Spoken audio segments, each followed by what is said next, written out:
শব্দ সব, যার অর্থ না। বরাতের কিছু অর্থ রয়েছে, যার মধ্যে ভাগ্য নির্ধারণ, মুক্তি, মাফ করে দেওয়া, বিভিন্ন অর্থ তার আছে। তো শবে বরাত এই শব্দটা ফার্সি শব্দ, যার কারণে শবে বরাত নামে কোন শব্দ কোরআন আর হাদিসের মধ্যে নাই। সবার কথা বুঝে আসছে? শবে বরাত নামক কোন শব্দ কোথায় নাই? কোরআনেও নাই, হাদিসেও নাই। কারণ এটা থাকা সম্ভবই না। অসম্ভব হওয়ার কারণ হলো ফার্সি শব্দ কি কোরআনে আছে? আল্লাহ তাআলা ঘোষণা করেছেন, আমি কোরআনকে আরবি করেছি যেন তোমাদের বুঝতে সহজ হয়। আচ্ছা, তাহলে আল্লাহ তাআলা কোরআনকে আরবি করছেন, তো আরবি কোরআনের মধ্যে কি ফার্সি শব্দ থাকবে? থাকবে না। সেই হিসাবে শবে বরাত এই শব্দটা কোরআন হাদিসের কোনো জায়গায় নাই। আল্লাহ রাসূল কি আরবি ভাষায় কথা বলতেন না ফার্সি ভাষায় কথা বলতেন? আরবি ভাষায় কথা বলতেন। তো আল্লাহ রাসূল যেহেতু আরবি ভাষায় কথা বলতেন, তো ফার্সি শব্দ তো তার মধ্যে আসবে না, এটাই স্বাভাবিক। যার কারণে শবে বরাত এই শব্দটা কোরআন আর হাদিসের কোনো জায়গায় নাই। দ্বিতীয় কথা, তাহলে আমরা যে নামাজ পড়ি, এই নামাজ কি কোরআন হাদিসের কোনো জায়গায় আছে? আছে নাকি? এই নামাজ শব্দটাও কোরআন হাদিসের কোনো জায়গায় নাই। বরং কোরআনের মধ্যে বলা হয়েছে আকিমুস সালাত, তোমরা সালাত কি করো? কায়েম করো। হাদিসের মধ্যে বলা হয়েছে সাল্লু কামা রাআইতুমুনি উসাল্লি, তোমরা আমাকে যেভাবে নামাজ পড়তে দেখো, আল্লাহ রাসূল বলতেছেন তোমরাও ঠিক একই ভাবে নামাজ আদায় করো, সালাত আদায় করো। তাহলে কোরআন হাদিসের শব্দ হলো সালাত, কোরআন হাদিসের শব্দ কি? সালাত। কিন্তু আমরা কি বলি? নামাজ। এই যে আমাদের এখানে বই আছে না, লেখা আছে নামাজের সময়সূচি, কি লেখা আছে? নামাজের সময়সূচি। আচ্ছা, তাহলে আমরা কোরআন হাদিসের কোন জায়গায় তো নামাজ নেই, তাহলে কি নামাজ পড়া যাবে? নামাজ পড়বে? এগুলো বিপদে পড়ে গেছি নাকি? শব্দের দিকে তাকিয়ে কোরআন হাদিস বুঝলে হবে না, দেখতে হবে কোরআন হাদিসের চাওয়া কি। তো নামাজ শব্দটা যেমন কোরআন হাদিসে নাই, কিন্তু এক ওয়াক্ত নামাজ যদি কেউ না পড়ে, তাহলে 2,88,00,000 বছর তাকে জাহান্নামে যেতে হবে। কথা ঠিক কি না? ঠিক তেমনি ভাবে শবে বরাত শব্দটা কোরআন হাদিসে নাই, কিন্তু এই বলে কোরআন হাদিসে এই ফার্সি শব্দ নাই বলে এই লাইলাতুল মিন নিসফি শাবান, শবে বরাতের যে রাত, এটাকে অস্বীকার করা যাবে? যাবে না। এই শব্দকে কেন্দ্র করে অস্বীকার করা যাবে না। হাদিসে পাকের মধ্যে 8টা হাদিস পাওয়া যায়। লাইলাতুল মিন নিসফি শাবান, যেটাকে আমরা বাংলায় শবে বরাত নামে নামকরণ করি, এই সম্পর্কে কয়টা হাদিস পাওয়া যায়? 8টা হাদিস পাওয়া যায়।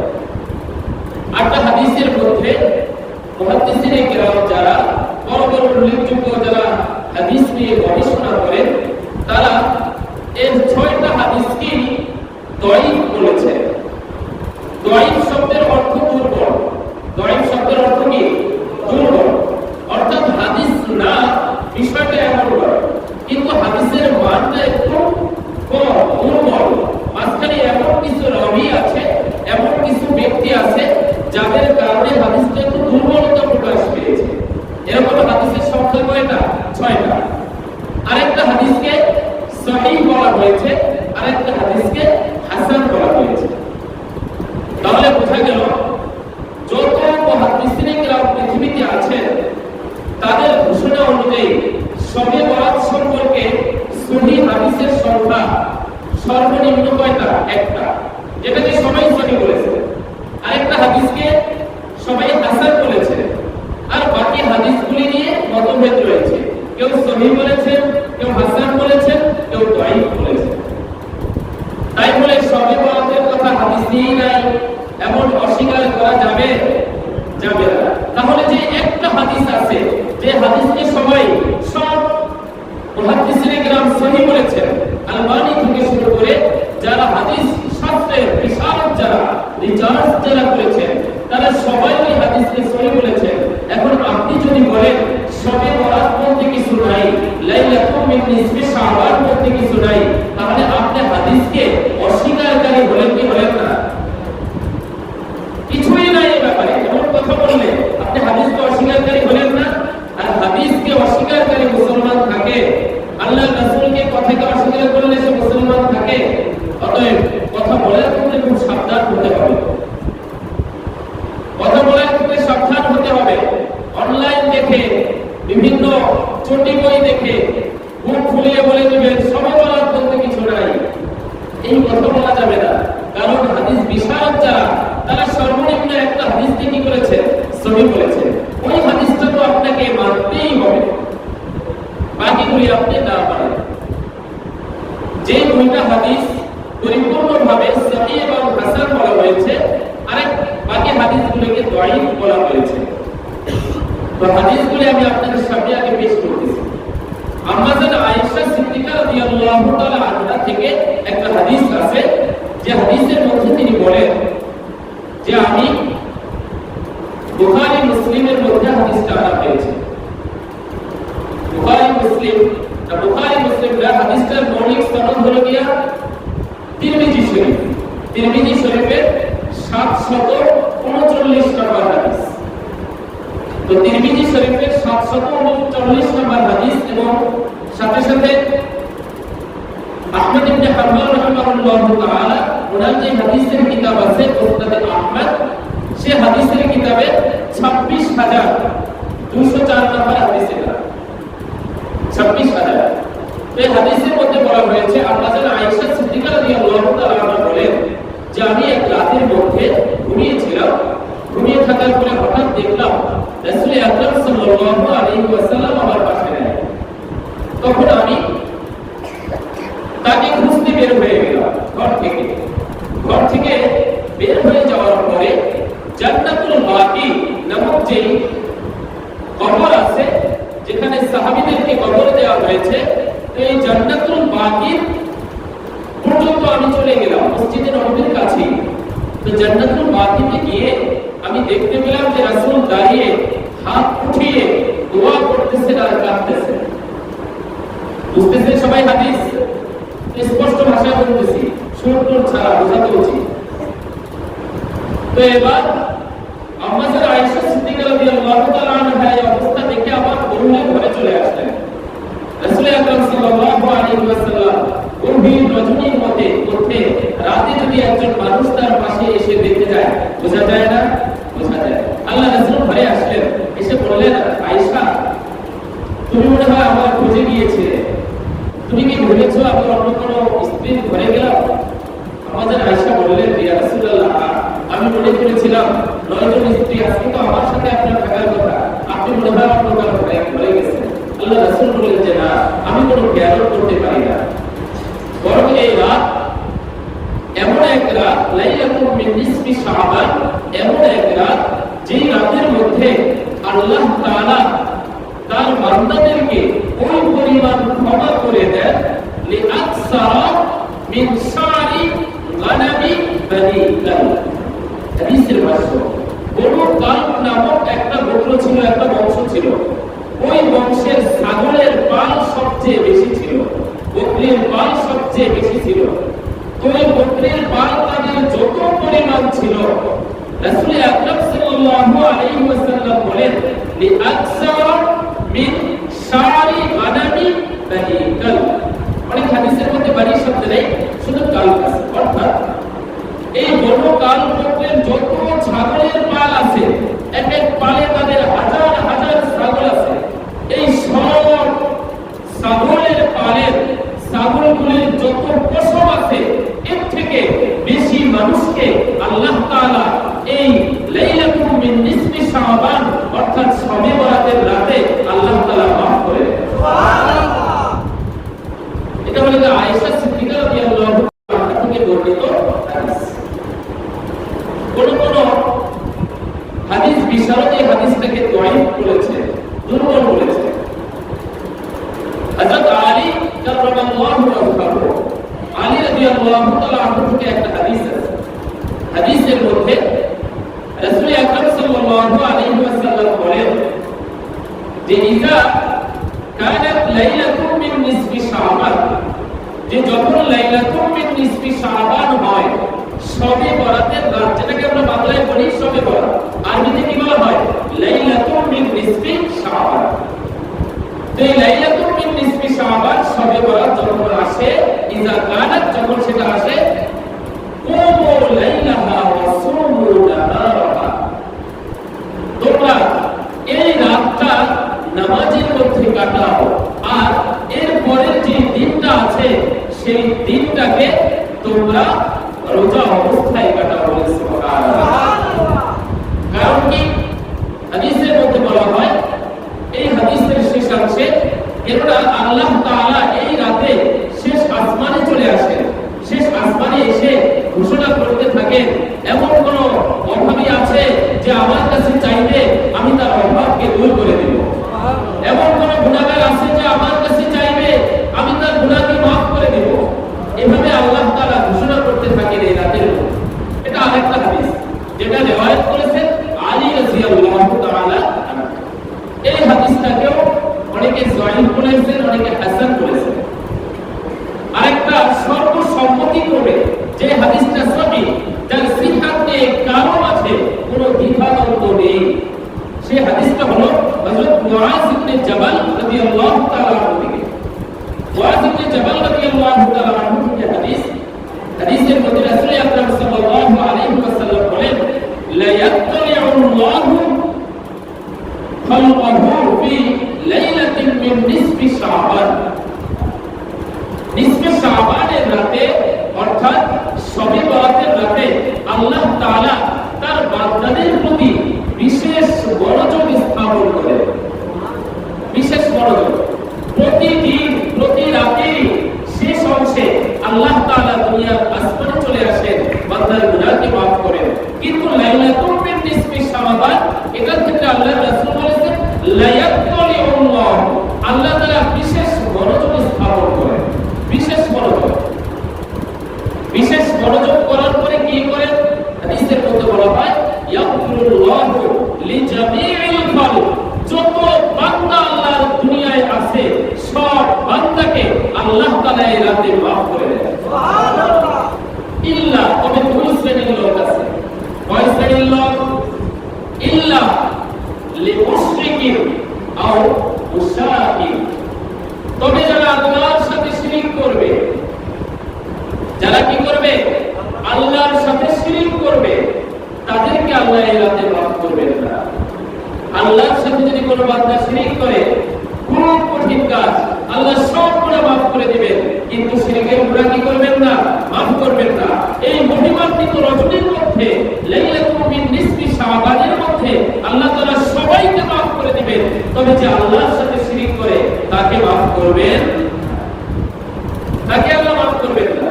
আমরা শিরক, বড় বড় শিরক যেগুলি আছে, এমনি কম করলেও ছোট ছোট শিরক করতেই থাকে। অনেকে আল্লাহর সাথে নেতাকে শিরক করে, আল্লাহর সাথে চাকরিকে শিরক করে, আল্লাহর সাথে দোকানকে শিরক করে। ওই যদি সে না থাকতো তাহলে আর উপায় ছিল না। আজকে যদি আমাদের অমুক নেতা, অমুক কমিশনার না আসতো, আর উপায় ছিল না। বলে কি বলে না? শিরক হয়েছে নাকি হয় না? আল্লাহর সাথে কাউকে শিরক করবেন না। আল্লাহর সাথে শিরক করলে আল্লাহ তাআলা তাকে কোনোভাবেই মাফ করবেন না। এমনকি যে রাতে সবাইকে মাফ করেন, সেই রাতেও আল্লাহ কি করবেন না? মাফ করবেন। আর কি বলা হয়েছে? আও মুশাহিদ, অর্থাৎ যে নিজের মাঝে বিদ্বেষ রাখে, হিংসা, বিদ্বেষ, ঝগড়া, এগুলি যারা করে, এরকম কিছু মানুষ আছে না, নিজের মাঝে সবসময় বিদ্বেষ নিয়ে ঘোরাফেরা করে, সুযোগ পাইলেই একটা ঝামেলা লাগে, যেখানে সুযোগ পায় সেখানেই ঝামেলা, সুযোগ পাইলেই ঝগড়া, এরকম একটা বিদ্বেষ নিয়ে সবসময় চলতে থাকে।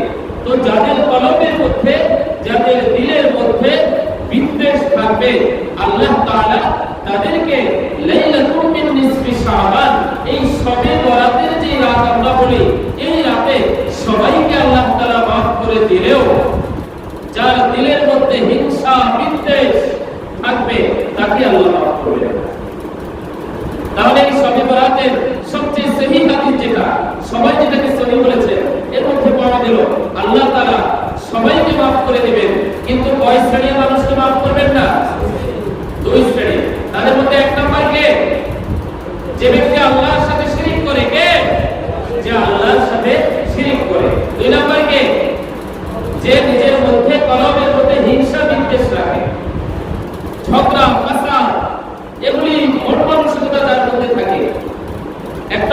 ঝগড়া হয়ে যাওয়া, কোনো কারণে ঝগড়া বেজে গেছে, এটা এক ধরনের মানুষ হতে পারে না। উল্টা পাল্টা বলতে বলতে বলতে বলতে আর সহ্য করতে পারে না, পরে একসময় ঝগড়া লেগে গেছে, হয় কি হয় না? আরেকটা হলো গিয়া ঝগড়ার ভাব নিজের মধ্যে সম্পূর্ণ রাখা, সুযোগ পাইলে অমুক নেতার অনুসারী, ভাব ভিন্ন, শক্তি বেশি, সুযোগ পাইলেই কথা, জায়গা পাইলে এখানে একটা কি বিদ্বেষ শুরু করে দেয়। তো যাদের কলমের মধ্যে বিদ্বেষ থাকবে, আল্লাহ তাআলা এই রাতে সবাইকে মাফ করে দিলেও তাদেরকে কি করবেন না? মাফ করবেন না। এই একই হাদিসের মধ্যে আরো কয়েকটা বর্ণনা রয়েছে, যেটা অন্য রিওয়ায়াতে এসেছে, সেখানে আল-জানিন বলা হয়েছে, যে ব্যক্তি জিনাকারী তাকেও আল্লাহ মাফ করবেন না, জিনাকারীকেও মাফ করবেন না। এরকম আরো কিছু কথা আছে। তাহলে সবচেয়ে সহিহ হাদিস যেটা, এই লাইলাতুল মিন নিসফি শাবান অর্থাৎ শবে বরাত সম্পর্কে, সেটাই পাওয়া গেল যে আল্লাহ তাআলা এই রজনীর মধ্যে সবাইকে মাফ করে দেন। স্পেশাল একটা রাত এটা, যে রাতে আল্লাহ সবাইকে মাফ করে দেন, কিন্তু এই দুই ধরনের মানুষকে কি করেন না? মাফ করেন। মুহাদ্দিসিনে কেরাম, উল্লেখযোগ্য মুহাদ্দিস যারা, হাদিস বিশারদ যারা, তাদের মধ্যে শেখ যিনি আছেন, আলবানী সাহেব আছেন, আরো যারা আছেন, তো ওনারা শেষে উল্লেখ করেছেন এই যে শেষ হাদিস, এই হাদিসের রাবী যারা, তারা অনেক বড় বড় সাহাবী।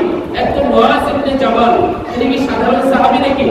আমরা তার নাম শুনেছি না, যাকে আল্লাহর রাসূল গভর্নর করে ইয়েমেনে পাঠিয়েছিলেন, মুআজ ইবনে জাবাল, এত বড় সাহাবী।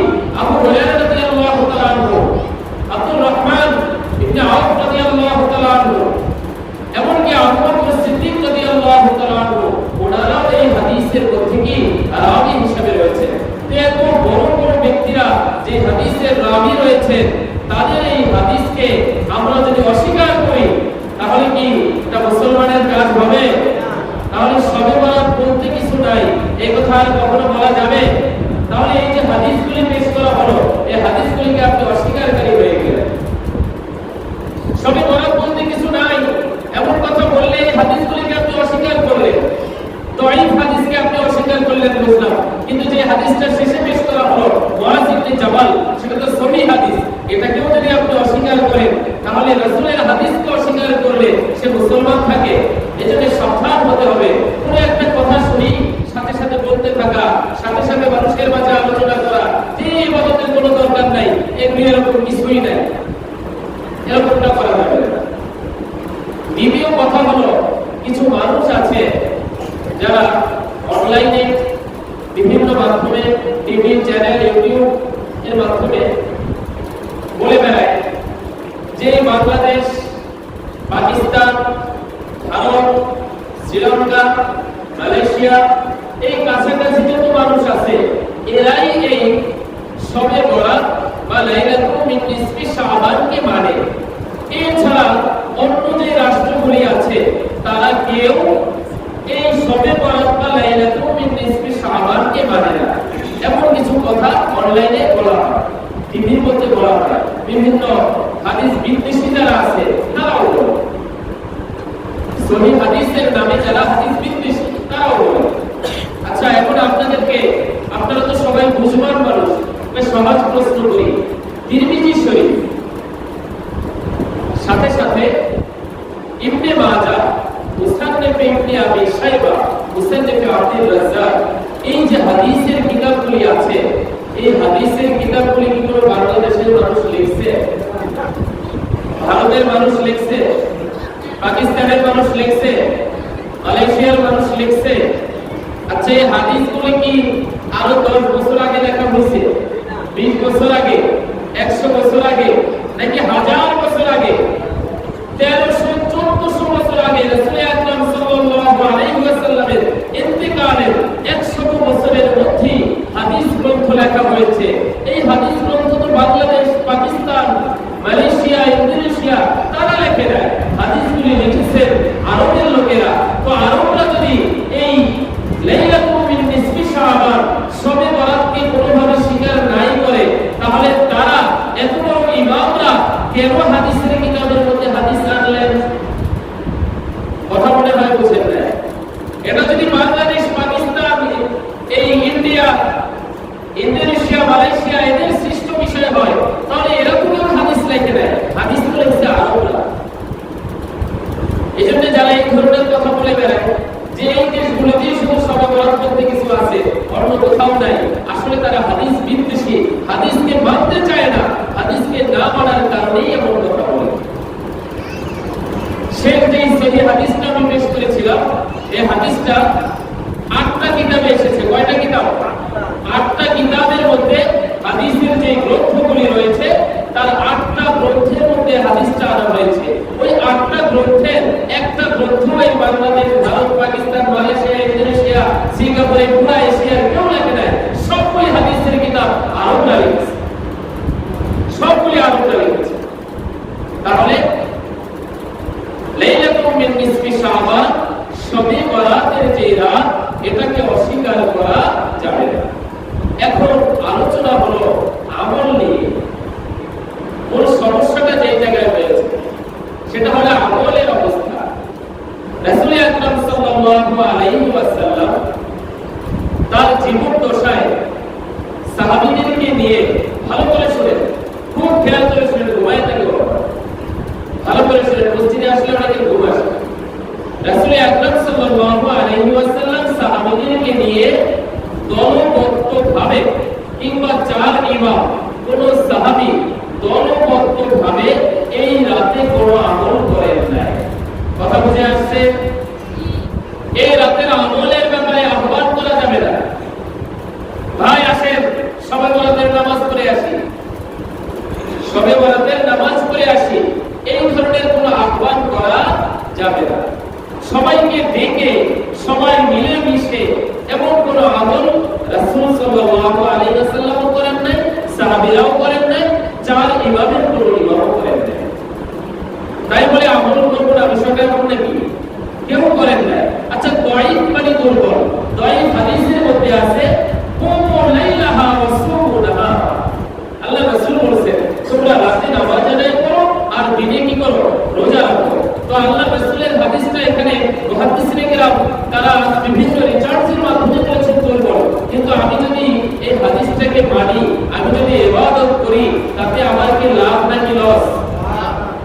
আমি আমার নামাজ পড়ব, আমি অন্যান্য দিন যেই পরিমাণে ইবাদত করি, এই দিন আমি যদি আমার ইবাদতকে আরো বাড়িয়ে দিই, কোনো অসুবিধা আছে? নাই। কারণ এই দিনটা যে একটা গুরুত্বপূর্ণ, সেটা তো হাদিসের মাধ্যমে স্পষ্ট হয়ে গেল। তো অন্য সব রাত আর লাইলাতুম মিন নিসফি শাবান, শবে বরাতের রাত, এই 2 রাত কি নয়? এক নয়। আজকের রাত আর সেদিনের রাত কি একই? আচ্ছা, আজকের রাতের ব্যাপারে কোনো হাদিস এসেছে নাকি যে এরকম আজকের প্রত্যেক দিনের? না, হাদিসের মধ্যে প্রত্যেক দিনের যেই কথা বলা হয়েছে তারপরেও স্পেশাল ভাবে যেহেতু এই লাইলাতুম মিন নিসফি শাবানের কথা বলা হয়েছে, তাহলে বোঝা গেল যে অবশ্যই এই রাতে বিশেষ কিছু আমল রয়েছে।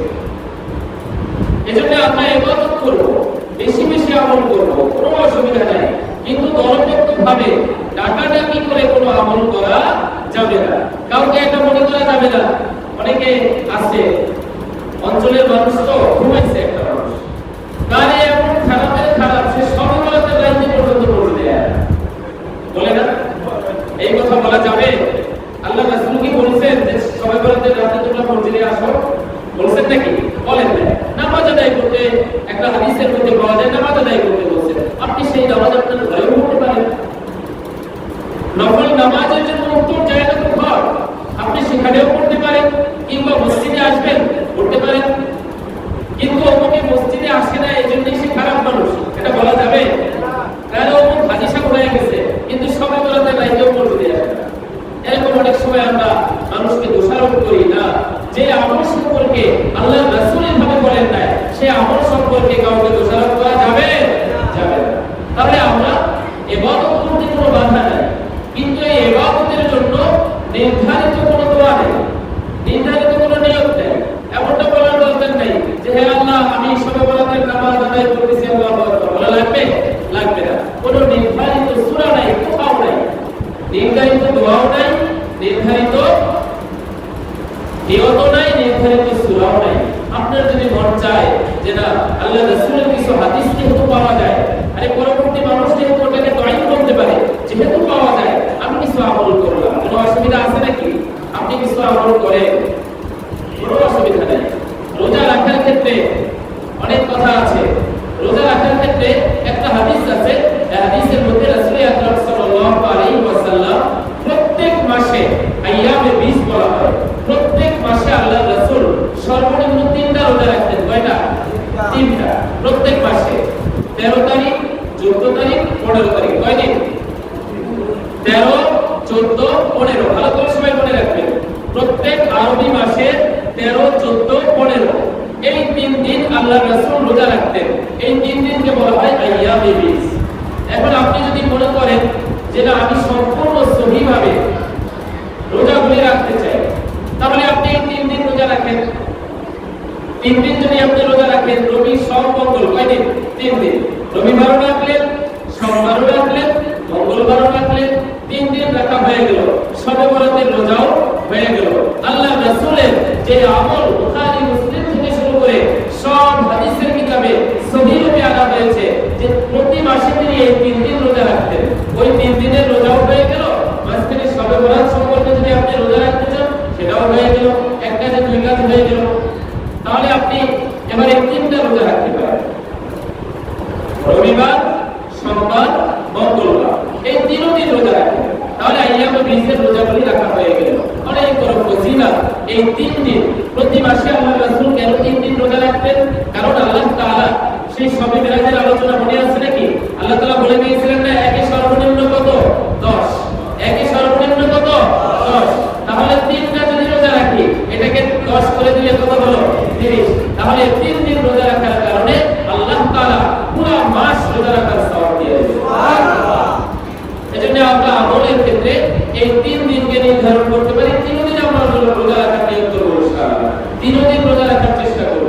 শাবান মাসে 3 দিন আমরা রোজা রাখব। আর সাথে সাথে আমাদের মধ্যে প্রচলিত যে আমলগুলি আছে, আল্লাহর ওয়াস্তে, আল্লাহর ওয়াস্তে, আল্লাহর ওয়াস্তে আমলগুলো করবেন। প্রচলিত আমল কি আছে? ফুটকা ফুটানো আছে না? ওলা মানে দিন কি ফুটায়? আতশবাজি করে। হারাম, এটা করা যাবে না। তারপরে হালুয়া রুটি আল্লাহর রাসূল খায় না, তার সাহাবীরা খায় না, আইম্মায়ে মুজতাহিদিন খায় না, তাবেঈ খায় না, কেউ খায় না। আপনি ইবাদত মনে করে খাইলে গুনাহ হবে কি হবে না? হালুয়া রুটি খাওয়া না যাবে না। আল্লাহর রাসূল কোথাও বলেন নাই যে তোমরা কি করো, এই রাতে বেশি বেশি হালুয়া রুটি খাও।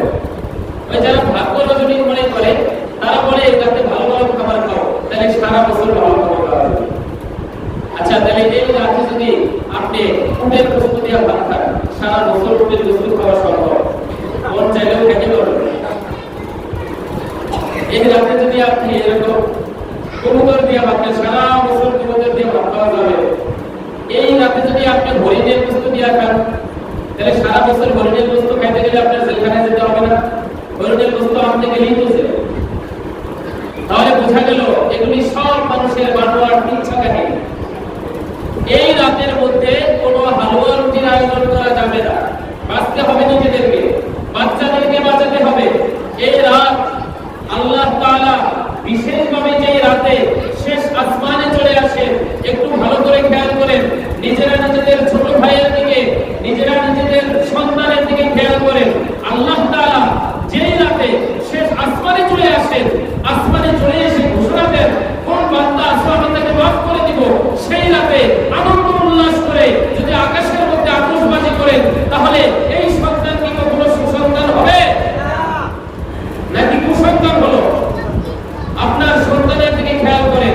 আজকে দেখা যায় আমরা আমাদের সন্তানের দিকে খেয়াল করছি না। সন্তানরা কি করছে? মনে করে বাচ্চা মানুষ ছেড়ে দেয়। বাচ্চা মানুষকে কি আল্লাহ বিরোধী বানানো যাবে? এজন্য রাতের মধ্যে কোনো আতশবাজি করা কোনোভাবেই করা যাবে না।